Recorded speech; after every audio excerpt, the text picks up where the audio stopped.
नमस्कार मित्रों, मैं आशुतोष कुमार मिश्र और आप देख रहे हैं मिहिर ज्योतिष कार्यालय का अपना यूट्यूब चैनल। आज के इस वीडियो में हम जानेंगे 20 कन्या योग क्या होता है या 20 कन्या किसे हम कहते हैं। तो अगर किसी बालिका का जन्म हो और उसके जन्म के समय दिन रविवार, मंगलवार या शनिवार हो, इन तीनों दिनों में से कोई एक दिन, उस दिन या तो द्वितीय तिथि हो, सप्तमी तिथि हो अथवा द्वादशी तिथि हो, इन तिथियों में से कोई एक तिथि हो और शतभिखा, अश्लेषा, कृतिका और मूल, इन 4 नक्षत्रों में से कोई एक नक्षत्र हो, तो इस योग के यानी कि इनमें से तीनों का जब योग बनता है, यानी कि इन तीनों दिनों में से कोई एक दिन मिल जाए, इन तीनों तिथि में से कोई एक तिथि मिल जाए और इन चारों नक्षत्रों में से कोई एक नक्षत्र मिल जाए,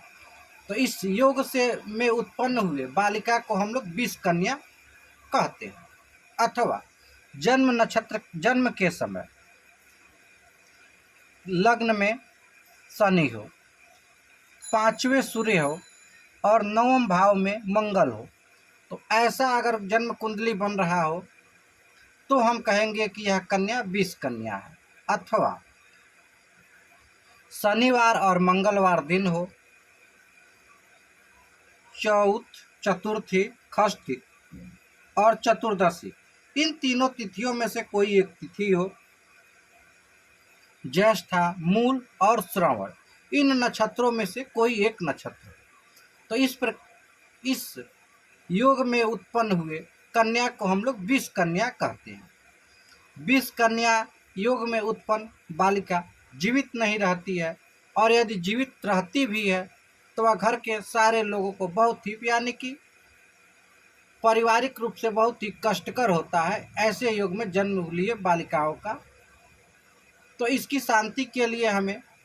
रुद्राभिषेक अथवा कुंभ विवाह कराना चाहिए। इसका कुछ परिहार भी होता है, यानी कि इनमें से, तो उस परिहार को हम लोग अगले वीडियो में जानेंगे। इस वीडियो में इतना ही, तब तक के लिए नमस्कार। अगर किसी भी प्रकार की कोई समस्या हो तो आप हमारे नंबरों पर संपर्क कर सकते हैं।